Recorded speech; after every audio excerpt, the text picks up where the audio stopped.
किसी गांव में रामू नाम का एक ईमानदार किसान रहता था। रामू गरीब था, लेकिन अपने काम के प्रति निष्ठावान और मेहनती था। उसकी एक छोटी सी जमीन थी, जिस पर वह अनाज उगाकर अपनी और अपने परिवार की जरूरतें पूरी करता था। रामू का जीवन सादगी और सच्चाई से भरा हुआ था। गांव में उसकी ईमानदारी की चर्चा हर जगह होती थी। एक दिन रामू अपने खेत में हल चला रहा था कि अचानक उसकी हल का फल लोहे के किसी ठोस चीज से टकराया। उसने जमीन खोदकर देखा तो एक पुराना बड़ा सा घड़ा निकला। घड़े के अंदर सोने के सिक्के भरे हुए थे। रामू कुछ समय के लिए हैरान रह गया। यह दौलत उसकी गरीबी को दूर कर सकती थी, लेकिन उसका ईमान उसे गलत काम करने की इजाजत नहीं देता था। उसने सोचा, यह खजाना मेरी जमीन का हिस्सा नहीं है, ये किसी और का हो सकता है। मुझे इसे गांव के मुखिया को सौंप देना चाहिए।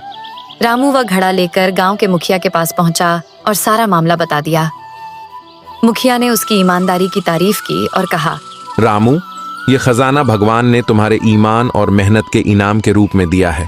इसे अपने पास रखो और अपने परिवार का भला करो। रामू ने मना करते हुए कहा, मुझे केवल मेरी मेहनत की कमाई चाहिए।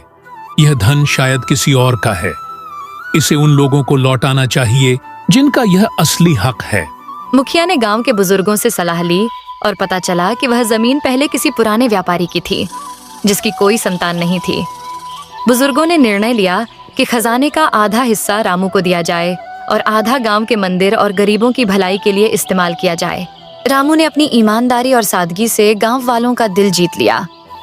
वह अपनी मेहनत से ही संतुष्ट रहता था और उसने खजाने के पैसे से कभी लालच नहीं किया। उसकी यह ईमानदारी आने वाली पीढ़ियों के लिए मिसाल बन गई। इस कहानी से हमें यह सीख मिलता है, ईमानदारी सबसे बड़ा धन है। सच्चाई और मेहनत से जीवन में असली खुशी और सम्मान मिलता है।